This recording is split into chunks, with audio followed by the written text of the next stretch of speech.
انشاءاللہ تم ضرور مسجد حرام میں پورے امن کے ساتھ داخل ہوگے، اپنے سر منڈواؤ گے، اپنے بال ترشواؤ گے، اور تمہیں کوئی خوف نہ ہوگا۔ وہ اس بات کو جانتا تھا جسے تم نہ جانتے تھے، اسی لیے وہ خواب پورا ہونے سے پہلے اس نے یہ قریبی فتح تم کو عطا فرمائی۔ وہ اللہ ہی ہے جس نے اپنے رسول صلی اللہ علیہ وسلم کو ہدایت دی اور دین حق کے ساتھ بھیجا تاکہ اس کو پوری جن سے دین پر غالب کر دے، اور اس حقیقت پر اللہ ہی گواہ کافی ہے۔ هو الذي ارسل رسوله بالهدى ودين الحق ليظهره على الدين كله وكفى بالله شهيدا۔ یہ آیت تھوڑے سے رد و بدل کے ساتھ قرآن میں 3 مرتبہ آتی ہے، 3 مرتبہ کہ یہی دین ہے جو سارے دینوں کے اوپر غالب ہو کر رہے گا۔ اور علماء کرام کہتے ہیں کہ ابھی یہ جو آیت ہے یہ ابھی فلفل نہیں ہوئی، اٹس اے پروفیسی، یہ فلفل ہوگی۔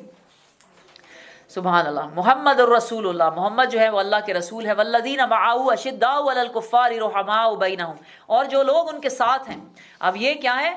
صحابہ کرام بھی ہیں اور ان کے بعد میں آنے والے بھی، بعد میں آنے والے بھی جو رسول اللہ صلی اللہ علیہ وسلم کے ساتھ ہیں، جو ان کے اوپر ایمان لائے ہیں۔ اور رسول اللہ صلی اللہ علیہ وسلم نے کیا فرمایا تھا کہ اللہ مجھے میرے بھائیوں سے جلدی ملا دے۔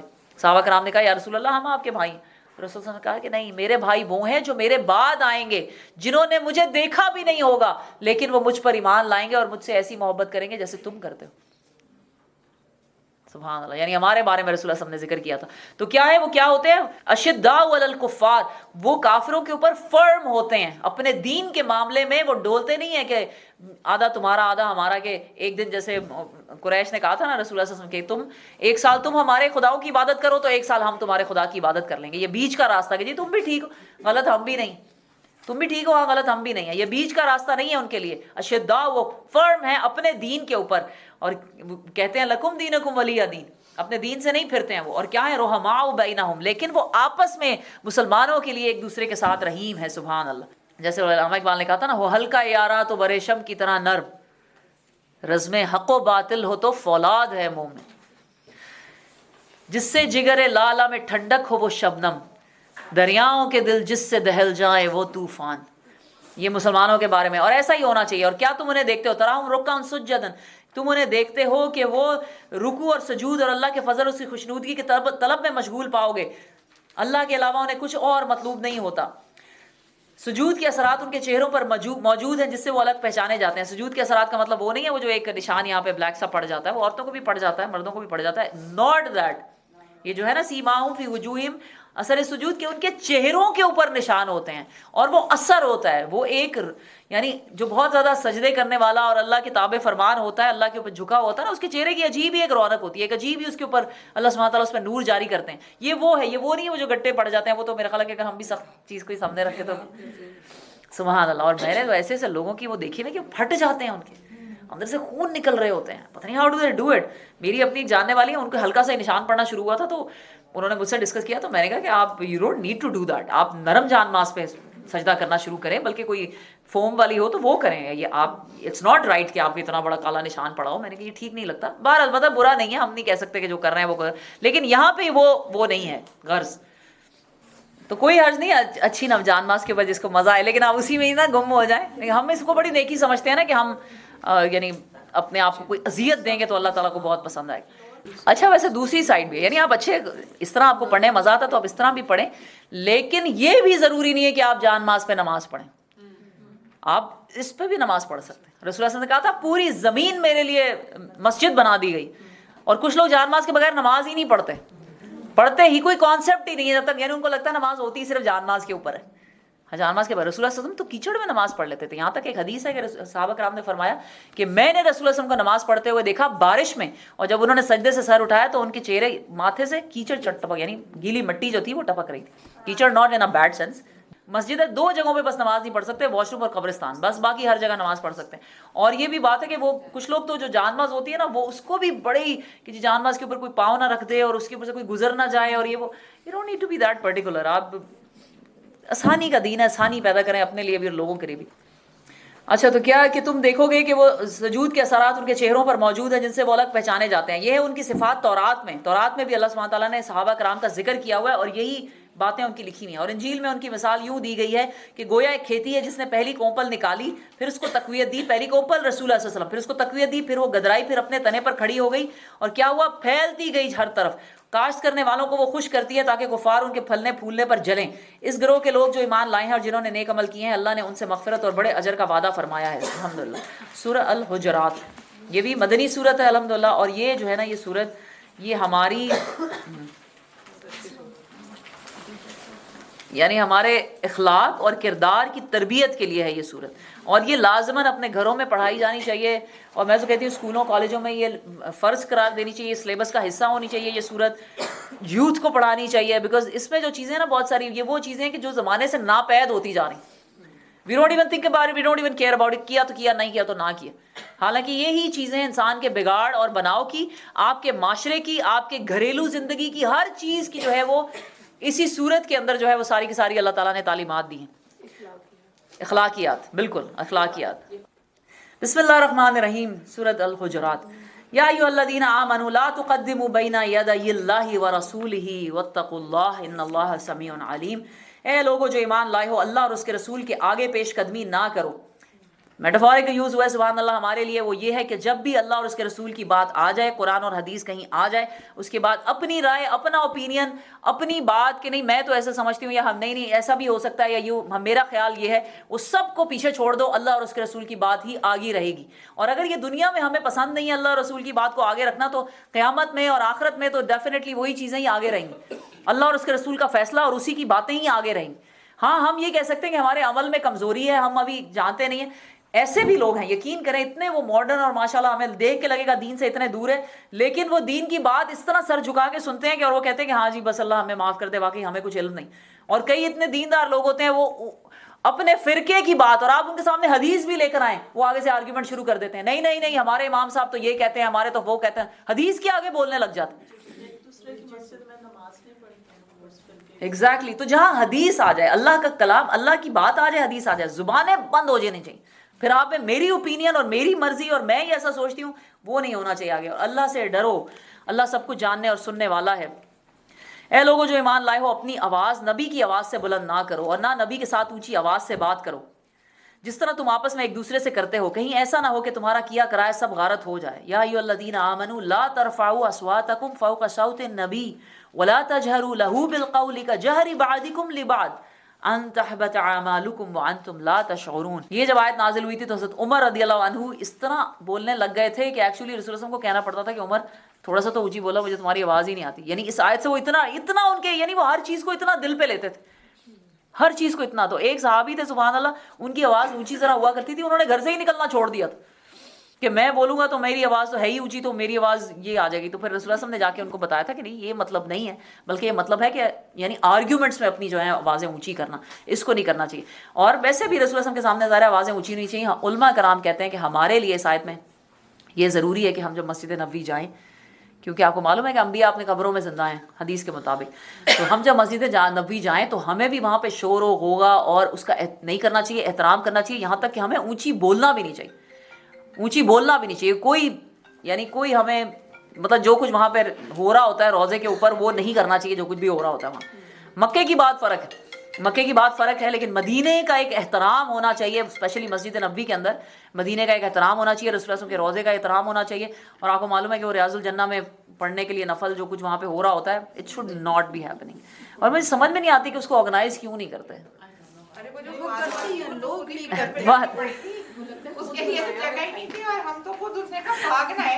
بھاگنا ہے بس, جو بہ جاؤ. اللہ تعالیٰ ہمارے حال پہ رحم کرے. ریلی اس انا للہ و انا الیہ راجعون. تو آپ سوچیں ذرا کہ ہم کتنے دین سے دور ہیں, دین سے کتنے دور ہیں. باقی اللہ ہمارے حالوں پہ رحم کر دے. جیسے کہ تم آپس میں ایک دوسرے سے کرتے ہو, کہیں ایسا نہ ہو کہ تمہارا کیا کرائے سب غارت ہو جائے اور تمہیں خبر بھی نہ ہو. جو لوگ رسول خدا صلی اللہ علیہ وآلہ وسلم کے حضور بات کرتے ہوئے اپنی آواز پست رکھتے ہیں, وہ در حقیقت وہی لوگ ہیں جن کے دلوں کو اللہ نے تقوی کے لیے جانچ لیا ہے. ان کے لیے مغفرت ہے اور اجر عظیم ہے. اے نبی صلی اللہ علیہ وآلہ وسلم, اب یہاں پہ ایٹیکیٹس آف وزٹنگ ہے, کسی کے گھر پہ جائیں تو کیا کریں, باہر سے آوازیں نہ دیں. اے نبی, جو لوگ تمہیں حجروں کے باہر سے پکارتے ہیں ان میں سے اکثر بے عقل ہیں, اگر وہ تمہارے برآمد ہونے تک صبر کرتے تو انہی کے لیے بہتر تھا. اللہ درگزر کرنے والا رحیم ہے. اور یہ ہم سورہ نور میں پڑھ چکے ہیں. کیا ہے ایٹیکیٹس آف وزٹنگ کے پہلے فون کریں کسی کو. بیسٹ طریقہ یہ ہے کہ فون کریں کہ میں نے آپ کے گھر پہ آنا ہے, یہ ٹائم ہے میرا, یا میسج کریں اور دیکھیں کہ اس نے ایکنالج کر لیا ہے, اور اگر جواب نہیں آیا تو سمجھ لیں کہ, اور اگر وہ نہیں ملنا چاہتی تو اس کو مائنڈ نہ کریں, یہ بھی قرآن میں لکھا ہوا ہے, تو اس کو برا نہ سمجھو اگر وہ دروازہ نہیں کھولتا تمہارے لیے. اور اگر ایسا نہیں ہے تو آپ اگر جاتے ہیں تو بیل دیں 3 دفعہ دیں, واپس چلے جائیں, اور اس کو برا نہ سمجھیں. اور یہ تو رسول اللہ صلی اللہ علیہ وسلم کے پاس اصل میں وہاں پہ جو ہے یہ بالکل آخری دور کی صورت ہے نا, تو بدوی جو نئے نئے مسلمان ہوئے تھے انہیں کوئی ایٹیکیٹس نہیں تھے, وہ واقعی بیچارے ویسی جنگلی تھے, اونچی اونچی آوازیں دیا کرتے تھے. اور یہی سین میں نے ایک مرتبہ لاہور ایئرپورٹ پہ دیکھا تھا. کینیڈا کی فلائٹ آئی ہوئی تھی, میں اپنی فرینڈ کو کینیڈا سے آ رہی تھی, اس کو ایئرپورٹ پہ ریسیو کرنے کے لیے گئی تھی, تو کچھ دوست کھڑے ہوئے تھے, پورا گروپ, ایک گینگ. وہ پہلے یہ نہیں ہوتا کہ انہوں نے شور مچایا ہوا تھا ایئرپورٹ کے اوپر, تو جب ان کو دور سے اپنا دوست نظر آیا نا, اونچی اونچی آوازیں, اور یعنی گندی گالیوں سے اس کو اونچی اونچی آوازوں سے ناموں سے بلا رہے تھے. آئی واز لائک سب کے سامنے, کوئی تمیز, کوئی, اور دیکھنے میں اتنے ڈیسنٹ. اور وہ جو بیچارہ کینیڈا سے آیا ہوا تھا وہ شرمندہ ہو رہا تھا کہ یہ کیا ہو رہا ہے میرے ساتھ. تو یہ عجیب قسم کی اونچی اونچی بولنا اور لوگوں کو اس طرح باتیں کرنا, ایک ایٹیکیٹس, ایک ادب سیکھنا چاہیے انسان کو. اور یہ انسان کے اپنے اخلاق اپنے ہاتھ میں ہوتا ہے, اپنا کردار. اے لوگوں جو ایمان لائے ہو, اگر کوئی فاسق تمہارے پاس کوئی خبر لے کر آئے تو تحقیق کر لیا کرو, کہیں ایسا نہ ہو کہ تم کسی گروہ کو نادستہ نقصان پہنچا بیٹھو اور پھر اپنے کیے پر پریشان ہو, پشیمان ہو, یا دونوں نے ملا کے لکھ دیا پریشان ہو. نہیں, یہاں پہ اس ترجمہ ہے, بہرحال پشیمان ہے, تاکہ تم you won't regret it after words. بالکل ایسے ہی ہوتا ہے کہ ہم کوئی بات کسی کو آگے بتا دیتے ہیں اور وہ بات غلط نکلتی ہے اور بعد میں ہماری ہی بےزتی ہوتی ہے. تو اللہ تعالیٰ نے لکھا ہے کہ جب کوئی فاسق تمہارے پاس کوئی خبر لائے تو اس کی تحقیق کر لیا کرو. اور ہمارے خیال سے تو فیس بک فاسق تو نہیں ہے, نہ ہی تو نیوز میڈیا فاسق ہے, نہ ہی تو واٹس ایپ کے فارورڈڈ میسج وہ فاسق ہیں. وہ تو سب بالکل سچے اور اوتھینٹک ہیں, اسی لیے ہم بغیر سوچے سمجھے اس کو فارورڈ کرتے رہتے ہیں. اسپیشلی جو حدیثیں اور قرآن کی آیتیں کوئی بھیج دے وہ تو لازماً سچی ہوتی ہیں, رائٹ؟ بالکل بھی نہیں. آج کے زمانے میں آپ سمجھ لیں ہر ایک کو جو ایسی سوشل میڈیا ہے نا, وہ ٹوٹل کا ٹوٹل فاسق ہی ہے. بہرحال رسول اللہ صلی اللہ علیہ وسلم کی حدیث ہے, اور سخت حدیث ہے, انسان کے جھوٹا ہونے کے لیے یہی کافی ہے کہ ہر سنی سنائی بات کو بغیر تحقیق کیے آگے بیان کر دیں. بس ہمیں اس پہ ہی قائم ہو جانا چاہیے کہ کوئی بھی چیز آپ اسے تحقیق کریں. اور وہی بات ہے, خود پڑھتے نہیں ہیں, خود پڑھتے نہیں, اور اتنی لمبی اور نیچے لکھ دیتے ہیں. اتنے لوگوں کو آپ فارورڈ کریں تو ہمارے لوگ ہیں جو پڑھتے بھی نہیں اور خود بھی فارورڈ کرتے ہیں. اس کا مطلب یہ کہ اگر جیسے یہ ہم فارورڈ کر دیتے ہیں تو یہ جھوٹ میں آئے گا, بالکل آ جائے گا, وجہ کہ میں نے جھوٹ, بالکل ایگزیکٹلی, آپ کو پتہ ہی نہیں ہے نا کہ اس کے اندر کیا ہے. اچھا جی, تو کیا ہے کہ اگر کوئی فاسق تمہارے پاس کوئی خبر لے کر آئے تو تحقیق کر لیا کرو, کہیں ایسا نہ ہو کہ تم کسی گروہ کو نادانستہ نقصان پہنچا بیٹھو اور اپنے کیے پر پشیمان ہو. خوب جان رکھو کہ تمہارے درمیان اللہ کا رسول موجود ہے, اگر وہ بہت سے معاملات میں تمہاری بات مان لیا کرے تو تم خود ہی مشکلات میں مبتلا ہو جاؤ گے, مگر اللہ نے تم کو ایمان کی محبت دی ہے اور اس کو تمہارے لیے دل پسند فرما دیا ہے, اور کفر و فسق اور نافرمانی سے تم کو متنفر کر دیا ہے. ایسے ہی لوگ اللہ کے فضل و احسان سے راست رو ہیں, اور اللہ حکیم و علیم ہے. اگر اہل ایمان میں سے 2 گروہ آپس میں لڑ جائیں تو ان کے درمیان صلح کراؤ, اور پھر اگر ان میں سے ایک گروہ دوسرے گروہ پر زیادتی کرے تو زیادتی کرنے والے سے لڑو یہاں تک کہ وہ اللہ کی طرف پلٹ آئیں. یعنی رسول اللہ صلی اللہ علیہ وسلم نے فرمایا تھا, حدیث ہے صحیح, رسول اللہ صلی اللہ علیہ وسلم نے فرمایا کہ کیا تمہیں میں وہ چیز نہ بتا دوں جو نماز اور روزے سے بہتر ہے. نماز اور روزے سے بہتر ہے کہ 2 مسلمانوں کی آپس میں صلح کرا دو. اور نماز اور روزے دار کے فرض کی بات نہیں ہو رہی, لیکن نفلی روزے اور نفلی نمازیں. ہمیں کیا ہوتا ہے کہ جب کوئی لڑ پڑے آپس میں تو ہم کہتے ہیں بہت اچھا ہو گیا, تو ماشاءاللہ یہ تو سب سے اونچا درجہ ہے نا, ادھر کی باتیں ادھر, ادھر کی باتیں ادھر. ٹھیک ہے, ایک تو یہ رویہ. دوسرا رویہ جو ہے وہ جو تقریباً یعنی اس سے بہتر وہ یہ ہے کہ ہم کہیں ہم کیوں بیچ میں پڑیں جی, ہم کیوں برے بنے. ہاں, یہ ایگزیکٹ ورڈز ہمارے ہوتے ہیں جی, ہم کیوں برے بنے بیچ میں. ہاں, سانوں کی. یہ قرآن میں حکم دیا جا رہا ہے, یہ قرآن میں حکم ہے, یہ آپشن نہیں ہے. جب 2 مسلمان آپس میں لڑ پڑیں آپ پر فرض ہے کہ کوشش کریں ان کی صلح ہو جائے, آپس میں کوشش کریں. ہاں, وہ اپنی کوشش جو ہے وہ ظاہر ہے کہ ایسا نہیں کر سکتے کہ وہ آپ کے بھی سر پھاڑنے کو تیار ہو جائیں تو آپ کہیں ہاں نہیں میں تو کوشش کر رہی ہوں. آپ بھی کچھ لمٹ تک یہ کوشش ضرور کریں, یہ آپ پر فرض ہے. اور اللہ تعالیٰ آگے کیا کہہ رہے ہیں, پھر اس کے ساتھ لڑو کہ جو زیادتی کر رہا ہو, جو زیادتی کر رہا ہو اس کے ساتھ تم لڑو. اس کے ساتھ یعنی کہ یہاں پر جو ہے ظاہر ہے کہ یہاں پہ 2 گروہوں کی بات ہو رہی ہے کہ جو 2 قبیلے مسلمانوں کے لڑ پڑے یا 2 ٹروپس ہیں, لیکن یہی یعنی it trickles down to individuals as well. اور پھر اگر وہ پلٹ آئے تو ان کے درمیان عدل کے ساتھ صلح کرا دو. آپ کو معلوم ہے کہ لیلۃ القدر کی رات میں ہر ایک کی بخشش اور مغفرت ہو جاتی ہے سوائے ان لوگوں کے جو آپس میں لڑے ہوئے ہوں, جنہوں نے قطع رحمی کی ہو, جنہوں نے رشتے توڑے ہوئے. عدل کے ساتھ صلح کرا دو اور انصاف کرو کہ اللہ انصاف کرنے والوں کو پسند کرتا ہے. مومن تو ایک دوسرے کے بھائی ہیں. انما المؤمنون اخوہ, آپس میں کیا ہے، اخواتن فاصلحوا بین اخویکم واتقوا اللہ لعلکم ترحمون. مومن تو آپس میں ایک دوسرے کے بھائی ہیں، اور یہ جو بھائی چارے کا سسٹم اسلام میں ہے نا، کسی عربی کو اجمی پر، کسی کالے کو گورے پر، کسی گورے کو کالے پر کوئی فوقیت حاصل نہیں ہے مگر تقوی کے حساب سے. یہ یقین کریں پوری دنیا کے نظام میں کہیں نہیں ملتی. میلکم ایکس نے جب اسلام قبول کیا تھا اسی بیس پہ اسلام قبول کیا تھا، کیونکہ وہ کیا تھا، وہ اپنی لبریشن موومنٹس کے لیے جو لڑ رہے تھے بیچارے، اتنے اس میں انہوں نے جانے دی ہیں، سبحان اللہ. امیزنگ پیپل ہو ایکچولی جو آج جو کالوں کو رائٹس ملے ہوئے ہیں یہ آپ کے نارتھ امریکہ میں، ان لوگوں کی محنتوں سے ملے ہیں. تو ان میں سے جو میلکم ایکس ہے انہوں نے اسلام قبول کیا تھا، اس وجہ سے ہی کیا تھا کہ اسلام وہ واحد مذہب ہے جو کالے اور گورے کو برابر رکھتا ہے، ورنہ دنیا میں کہیں اور ایسا ہو نہیں سکتا. بلکہ انہوں نے حج پہ جا کر جو خط اپنے بھائی کو لکھا تھا، وہ خط ان کی اپنی رائٹنگ کے اندر آن لائن موجود ہے، اور اس میں انہوں نے لکھا ہوا تھا کہ میں نے کہیں دنیا میں ایسا نہیں دیکھا کہ گورے سے گوری رنگت اور کالے سے کالی رنگت جو ہے وہ قدم سے قدم ملا کر اکٹھے کھڑے ہیں، اور کوئی نہ ان میں بڑا ہے نہ چھوٹا ہے، وہ اکٹھے کھانا کھاتے ہیں، اکٹھے سوتے ہیں، ایک جگہ پہ رہتے ہیں. یہ ہے اسلام. اور پھر اس نے یہ کہا تھا America needs to learn about Islam. America needs to understand Islam because this is the only one religion that erases from its society the race problem. ورنہ ریسزم کبھی ختم نہیں ہو سکتی. یہ اسلام ہے جو ہمیں سکھاتا ہے کہ ہمارے کلر، اور آپ کے کلر سے، آپ کی لینگویج سے، آپ کی کریڈ سے، آپ کہاں سے بلانگ کرتے ہیں، کسی چیز سے کوئی فرق نہیں پڑتا. اللہ کی نظر میں وہ اونچا ہے جو تقوی میں آگے. سبحان اللہ. اسی طرح حدیث میں آتا ہے، رسول اللہ صلی اللہ علیہ وسلم نے فرمایا لا یؤمن احدکم حتی یحب لاخیہ ما یحب لنفسہ. تم تب تک مومن ہی نہیں ہو سکتے جب تک تم اپنے بھائی کے لیے وہی پسند نہ کرو جو اپنے لیے کرتے ہو. اور بھائی کا مطلب یہ نہیں جو ہمارے سگے بھائی، جو اپنے مومن بہن بھائیوں کے لیے، ہر ایک کے لیے وہی پسند کرو جو تم اپنے لیے کرتے ہو، تب تک تم مسلمان ہی نہیں ہو سکتے. مومن تو ایک دوسرے کے بھائی ہیں، لہٰذا اپنے بھائیوں کے درمیان تعلقات کو درست کرو اور اللہ سے ڈرو، امید ہے کہ تم پر رحم کیا جائے گا.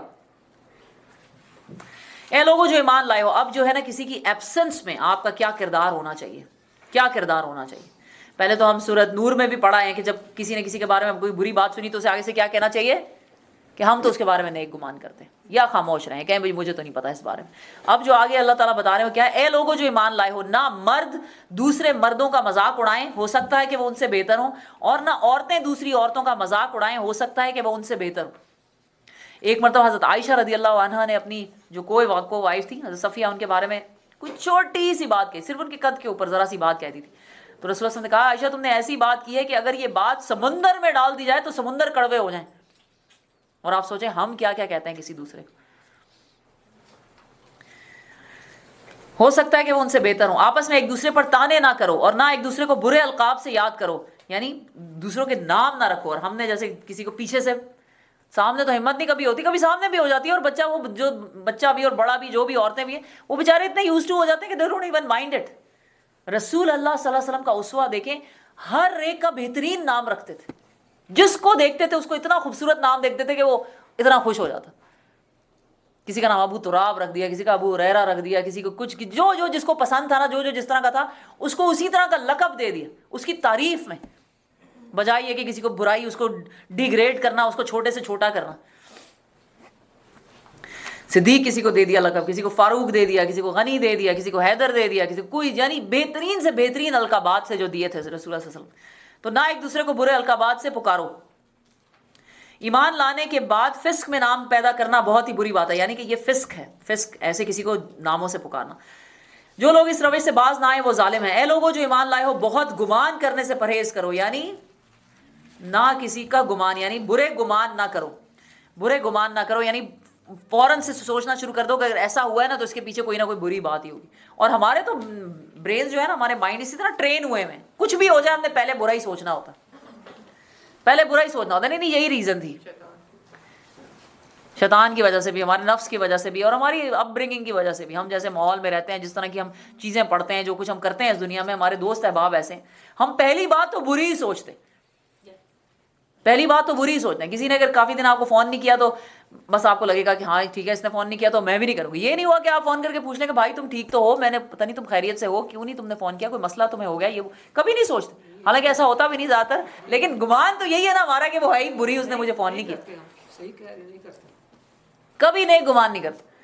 کسی نے اگر آپ کو کسی جگہ پہ نہیں انوائٹ کیا تو آپ فوراً برائی کریں گے، ہاں جی وہ تو مجھے پسند ہی نہیں کرتی کہ اس نے مجھے نہیں کیا. اس کے کوئی 1000 مسائل ہو سکتے ہیں، آپ کو کیا پتا.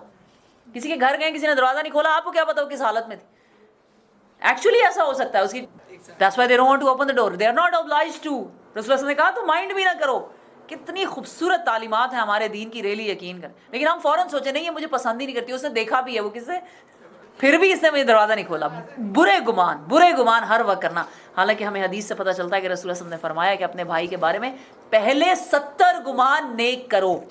اللہ تعالیٰ ہمارے حالوں پہ رحم کرے. ریلی ہم لوگ بہت ہی قرآن اور دین سے دور ہو چکے ہیں. ایک مومن کی شان کیا ہوتی ہے, اتنا اس کا کیریکٹر, اس کا اخلاق اتنا زبردست ہوتا ہے کہ لوگ اس کی طرف قریب اس کے کھینچے چلے آتے ہیں. تو کیا ہے, بعض گمان جو ہیں رسول اللہ نے کہا 70 گمان جو ہے وہ نیک کرو. آج کے بعد انشاءاللہ تعالیٰ کسی نے بھی ہمارے سے چاہتی کہ ہم پوری کوشش کریں گے انشاءاللہ تعالیٰ کہ پہلے 70 نہیں تو چلو کم از کم 7 گمان جو ہے نا وہ نیک کریں گے.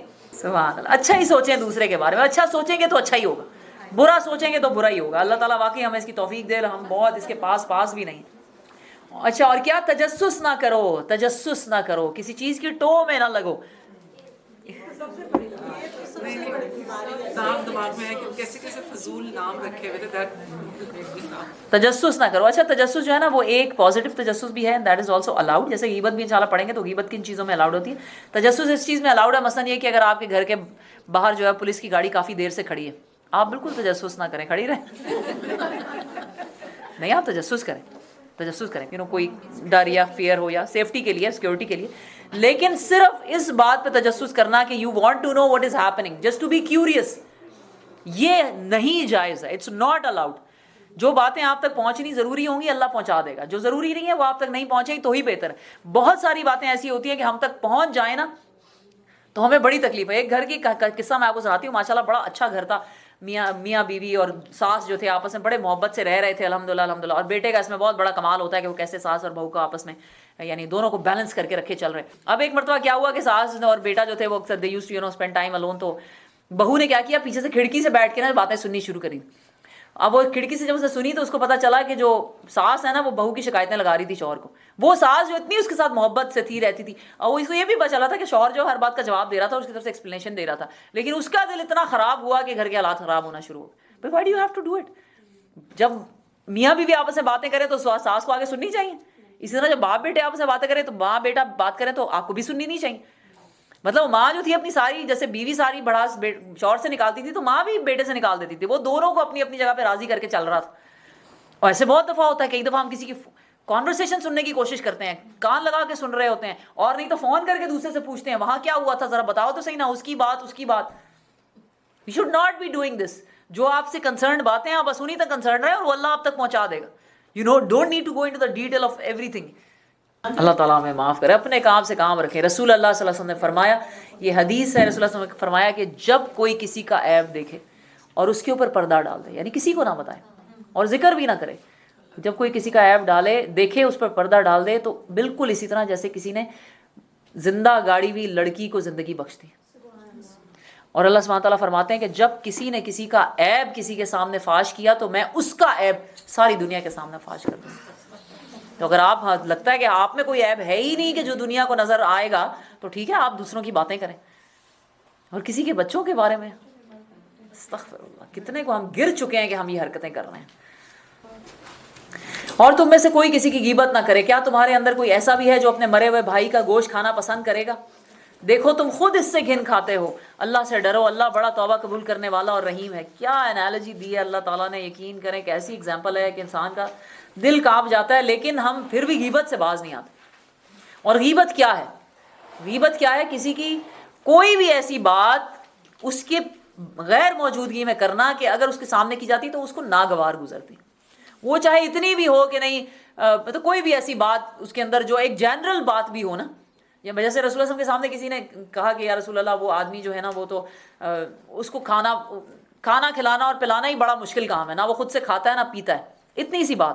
رسول اللہ صلی اللہ علیہ وسلم نے کہا تم نے غیبت کر دی, تم نے غیبت کر دی. تو صحابہ کرام نے کہا یا رسول اللہ اس میں تو یہ باتیں ہیں, تو کہتے ہیں تبھی تو یہ غیبت ہے, نہ ہوتی تو بہتان ہوتا.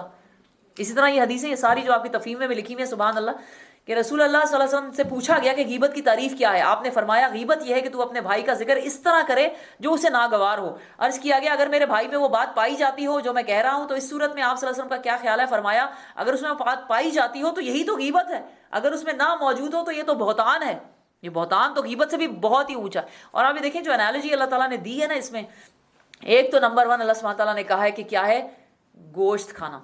ایک تو ویسے ہی کچا گوشت, کوئی ہمارے سامنے بیٹھے کچا گوشت کھا رہا ہو اور خون ٹپک رہا ہو اس کے منہ کے اندر سے, اور اس کے بعد وہ گوشت کسی انسانی مردے کا گوشت ہو, مردہ پڑا ہو آپ کے سامنے. امیجن کریں, اللہ نے اسی لیے لکھا ہے, I am not being crude and بہت زیادہ میں آپ کے presenting a graphic picture over here. یہ اللہ تعالیٰ نے کہا ہے, آپ امیجن کریں ایک آدمی آپ کے سامنے, بلکہ آپ خود اپنے آپ کو امیجن کریں کہ آپ کے سامنے ڈیڈ باڈی پڑی ہوئی ہے اور آپ اس کے اندر سے گوشت نکال کے کھا رہی ہیں, اور آپ یہ امیجن کریں کہ وہ آپ کے بھائی کی ڈیڈ باڈی ہے اور اس کا گوشت آپ کھا رہی ہیں. اللہ تعالیٰ کہہ رہے ہیں تم خود اس سے کراہیت کھاتے ہو. یہ بالکل ایسا ہے, اور یہ اتنی زبردست انالوجی ہے کیونکہ مردہ بھائی کا گوشت کھانا اس لیے ہے نا کہ وہ بیچارہ موجود نہیں ہے نا اپنے آپ کو ڈیفینڈ کرنے کے لیے, کہ وہ کہے نہیں میں تو ایسا نہیں ہوں, اور اس کے پیچھے سے آپ یہ باتیں کر رہے ہیں. تو that is because he is like a dead person right now, اور آپ اس کا گوشت نوچ کے کھائیں. اور یقین کریں, اور آپ سب کا تجربہ ہوگا غیبت سے کس طرح انسانوں کے دل پھر جاتے ہیں. آپ کسی کی کوئی بات کسی کے پیچھے سے کہتے رہیں ایک بندے کو, دل خراب نہیں ہو جاتے, گھر ٹوٹ جاتے ہیں, رشتے ختم ہو جاتے ہیں, کہ ایک بات آپ کسی کو بتاتے جائیں جی وہ تو ایسی تھی, وہ تو فلانی تھی, اس نے پتہ ایسے کیا ہے, وہ تو یوں کرتی تھی. سچ ہو یا جھوٹ ہو, سچ بھی ہو تو آپ کہتے رہیں کسی کو, اگلے بندے کا دل اتنا اس سے پھر جاتا ہے بیکاز یو ڈونٹ ہیو آپ کے پاس کوئی اپنے دل کے اوپر اختیار نہیں ہے. دل تو آپ کا پھر جاتا ہے ان باتوں سے. سوچ سمجھ کے بات کرنی چاہیے, سوچ سمجھ کے انسان کو اپنے منہ سے بات نکالنی چاہیے. It goes a long way جو کچھ ہم اپنے منہ سے نکالتے ہیں. آپ کو پتہ ہے کہ صبح روز ہمارا پورا جسم, اور حدیث میں آتا ہے, اور ابھی سوچیں کہ ایسا ہوتا ہے, ہمیں نظر نہیں آتا, پورا ہمارا جسم جو ہے ہماری زبان کے آگے ہاتھ جوڑتا ہے کہ خدا کے لیے اپنے آپ کو قابو میں رکھنا, کہ اگر تو قابو میں نہ رہی تو ہم سارے جہنم میں جائیں گے. اور رسول اللہ صلی اللہ علیہ وسلم نے زبان کو ہاتھ میں پکڑ کے کہا تھا کہ یہ ہے جو تمہیں جہنم میں لے جائے گی. یقین کریں اگر یہ حدیثیں ہم پڑھ لیں نا تو ہمارے منہ سے کوئی بات ہی نہ نکلے. اور سبحان اللہ, کہیں کوئی کسی کے گھروں میں کوئی ناچاکی ہو جائے, کہیں کوئی ڈیورس ہو رہی ہو, کہیں کوئی پورے کمیونٹی کو باتیں کرنے کا موقع مل جاتا. آپ کو خود پتا ہوتا نہیں ہے کہ اصلیت کیا ہے, غلطی کس کی ہے کس کی نہیں ہے, وہ لوگ کس تکلیف سے گزرے, سب جتنے منہ اتنی باتیں, لوگ باتیں بنانا شروع ہو جائیں. زبانیں بند رکھیں, اپنی بند رکھیں. بہت کامن ہے, اللہ ہی ہمیں بچائے. اللہ سے ڈرو, اللہ بڑی توبہ قبول کرنے والا اور رحیم ہے. اور بڑی اس میں جو ہے نا واتقوا اللہ ان اللہ تواب الرحیم, اس میں بڑی ہوپ ہے. آج تک ہم جو کر چکے ہیں, یقین کریں اپنی غیبتوں کی, آج کی انشاءاللہ تراویحوں میں نام لے کے اللہ تعالیٰ میں نے جتنی غیبتیں کی ہیں مجھے معاف کر دے, مجھے معاف کر دے. اور جو دعا میں نے آپ کو بتائی تھی خاص طور پہ ہے ہی, اگر آپ نے کسی کی غیبت کی ہو تو اس کے لیے مانگیں, لیکن یوں بھی اٹھتے بیٹھتے مانگیں اللہ تعالیٰ جس کی میں نے غیبت کی ہے مجھے معاف کر دے. کیونکہ غیبت وہ جرم ہے جس کی وجہ سے آپ کے عمل ضائع ہو جاتے ہیں. قیامت والے دن جس کی غیبت کی ہوگی اس کو آپ کی نیکیاں دے دی جائیں گی. لوگوں, ہم نے تم کو ایک مرد اور ایک عورت سے پیدا کیا اور پھر تمہاری قومیں اور برادریاں بنا دی تاکہ تم ایک دوسرے کو پہچانو. در حقیقت اللہ کے نزدیک تم میں سے سب سے زیادہ عزت والا وہ ہے جو تمہارے اندر سب سے زیادہ پرہیزگار ہے. یقیناً اللہ سب کچھ جاننے والا اور باخبر ہے. یہ بدوی کہتے ہیں کہ ہم ایمان لائے ہیں. ان سے کہو تم ایمان نہیں لائے ہو بلکہ یوں کہو کہ ہم مطیع ہو گئے ہیں. قالت الاعراب آمنا قل لم تؤمنوا, تم ایمان نہیں لائے ہو, ولکن قولوا, بلکہ یہ کہو اسلمنا, ہم نے اسلام قبول کر لیے. ولما يدخل الایمان فی قلوبکم, ابھی ایمان تو تمہارے دلوں میں داخل ہی نہیں ہوا ہے. اور ہمیں وہ جو حدیث ہے جبریل علیہ السلام جس میں رسول اللہ صلی اللہ علیہ وسلم سے ملنے کے لیے آئے تھے آخری زمانوں میں, آخری دنوں میں, اس میں جبریل علیہ السلام نے آ کے رسول اللہ صلی اللہ علیہ وسلم سے پوچھا تھا اب اسلام اور ایمان میں فرق کیا ہے بیسکلی, وہ ہمیں اس حدیث سے پتہ چلتا ہے. تو جبریل علیہ السلام نے پوچھا تھا کہ یا رسول اللہ مجھے بتائیے اسلام کیا ہے. رسول اللہ صلی اللہ علیہ وسلم نے فرمایا یہ کہ اسلام یہ ہے کہ تم کہو لا الہ الا اللہ محمد رسول اللہ, اس کی گواہی دو, نماز قائم کرو, زکوٰۃ ادا کرو, رمضان کے روزے رکھو اور حج بیت اللہ کرو. یہ 5 کام کرو تو کیا ہو جاتے ہو آپ لوگ مسلمان. یہ اسلام ہے. پھر انہوں نے کہا کہ اچھا یا رسول, کہا صدقت, آپ نے بالکل صحیح فرمایا.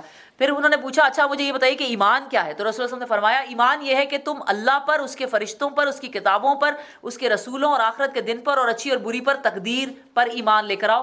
یہ ہے ایمان. اس سے ہمیں کیا پتہ چلتا ہے, بہت ساری اس کی انالوجی بالکل اس کی ڈفرینٹ اس کی ڈسکرپشن اور ڈیفینیشن اور ایکسپلینیشنز ہیں, لیکن جو بالکل عام فہم ایکسپلینیشن ہے وہ یہ ہے کہ اسلام ہے آپ کا ظاہری عمل, ایمان ہے باطنی عمل جو آپ کے دل میں ہے.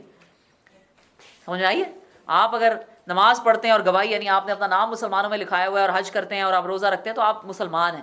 ایمان دل کی کیفیت ہے کہ آپ کو اللہ پر کتنا ایمان ہے, آخرت پر, فرشتوں پر اور تقدیر پر اور مرنے پہ جنت دوزخ پر آپ کو کتنا ایمان ہے. یہ ہے ایمان اور اسلام میں فرق. تو یہ لوگ, کیونکہ یہ میں نے بتایا نا آخری زمانے کی صورت ہے جس کے بارے میں رسول اللہ صلی اللہ علیہ وسلم, قرآن خود کہتا ہے کہ فوج در فوج جو ہے وہ لوگ اسلام میں داخل ہو رہے, یدخلون فی دین اللہ افواجا, سورہ نصر میں آتا ہے کہ فوج در فوج بے شمار لوگ اسلام میں داخل ہو گئے تھے, اسلام قبول کر لیا تھا انہوں نے, ایمان ابھی بھی وہ نہیں لائے تھے, ایمان ابھی وہ نہیں لائے تھے. ہمیں بھی اپنے دل کی حالت سوچنی چاہیے, ہم مسلمان ہیں یا ہم مومن ہیں. There is a difference between the two, سبحان اللہ. تو یہ بدوی کہتے ہیں ہم ایمان لائے. ان سے کہو تم ایمان نہیں لائے, بلکہ یوں کہو کہ ہم مطیع ہو گئے ہیں, ایمان ابھی تمہارے دلوں میں داخل نہیں ہوا ہے. اگر تم اللہ اور اس کے رسول کی فرما برداری اختیار کر لو تو وہ تمہارے اعمال کے اجر میں کوئی کمی نہ کرے گا. یقیناً اللہ بڑا درگزر کرنے والا رحیم ہے. حقیقت میں تو مومن وہ ہیں جو اللہ اور اس کے رسول پر ایمان لائے, پھر انہوں نے کوئی شک نہ کیا اور اپنی جانوں اور مالوں سے اللہ کی راہ میں جہاد کیا, وہی سچے لوگ ہیں. اے نبی صلی اللہ علیہ وآلہ وسلم, ان ایمان کے دعوے داروں سے کہہ دو, کیا تم اللہ کو اپنے دین کی اطلاع دے رہے ہو, حالانکہ اللہ زمین اور آسمانوں کی ہر چیز کو جانتا ہے اور ہر چیز کا علم رکھتا ہے. یہ لوگ تم پر احسان جتاتے ہیں کہ انہوں نے اسلام قبول کر لیا ہے. ان سے کہو اپنے اسلام کا احسان مجھ پر نہ رکھو, بلکہ اللہ تم پر اپنا احسان رکھتا ہے, اس نے تمہیں ایمان کی ہدایت دی ہے. اگر تم واقعی اپنے دعوے ایمان میں سچے ہو, اللہ زمین اور آسمانوں کی ہر پوشیدہ چیز کا علم رکھتا ہے اور جو کچھ تم کرتے ہو وہ سب اس کی نگاہ میں ہے.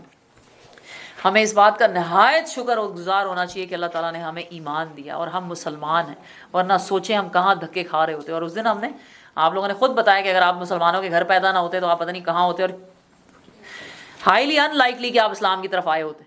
حالانکہ یہ کہنا نہیں چاہیے, آپ کو یہ بات اپنے دل میں رکھنی چاہیے کہ انشاءاللہ تعالیٰ العظیم میں کہیں بھی پیدا ہوئی ہوتی میں اسلام کو پہچان کر مسلمان ہی بنی ہوتی, because Islam is the only true religion in the world. لیکن یہ اللہ کا احسان ہے ہم پر کہ اللہ نے ہمیں مسلمان بنایا اور ہمارے ہاتھوں میں قرآن دیا, اس کو پڑھنے کی توفیق, اس کو سمجھنے کی توفیق دی. ورنہ خالی مسلمان جو دنیا میں بہت سارے ایسے گزرے ہیں. وہ ایک واقعہ میں کوئی بندی نے سنایا تھا کہ وہ مسجد میں بیٹھی ہوئی تھی تو ان کے ساتھ ایک رشین بندی تھی جو چچنیا بوسنیا کی تھی, تو وہ پڑھ رہی تھی قرآن اور کہتی ہے کہ وہ یوں قرآن کی ایک لائن یوں پڑھی جا رہی تھی اور روتی جا رہی تھی آنسوں سے. کہتی میں اتنی امپریس ہوئی کہ سبحان اللہ, اس کو کتنا قرآن سمجھ میں آتا ہے کہ ہر لائن پہ رو رہی ہے یہ ماشاءاللہ ماشاءاللہ. تو کہتی جب قرآن اس نے بند کیا تو کہتی میں اس کے پاس گئی اور میں نے کہا ماشاءاللہ بہن بڑی اچھی بات ہے, آپ کو اتنا قرآن آتا ہے. تو کہتی ہے کہ اصل مجھے تو قرآن تو پڑھنا بھی نہیں آتا, میں تو صرف ہاتھ پھیرتی ہوں اور روتی رہتی ہوں کہ اللہ تعالیٰ مجھے سکھا دے. اور وہ اتنی اچھی بڑی عمر کی تھی. کہتی ہوں کہ جہاں سے میں آئی ہوں قرآن تو درکنار, ہمیں کلمہ پڑھنے کی اجازت نہیں تھی. ہمارے اسکولوں کالجوں میں وہ آیا کرتے تھے اور وائٹ بورڈ پہ لکھتے تھے اللہ, اور بچوں سے کہتے تھے پڑھو, جو پڑھ لیتا تھا اسے وہیں قتل کر دیتے تھے. اور آج بھی دنیا میں اب یہ جو غیر کے چائنا میں جو کچھ ہو رہا ہے مسلمانوں کے ساتھ, تو ہمیں اللہ کا شکر ادا کرنا چاہیے. یقین کریں اس سے پہلے کہ قرآن اٹھا لیا جائے, قرآن سے اپنی محبت ڈیولپ کریں, اسے سیکھیں, اسے پڑھیں, اس کو دوسروں تک پہنچائیں.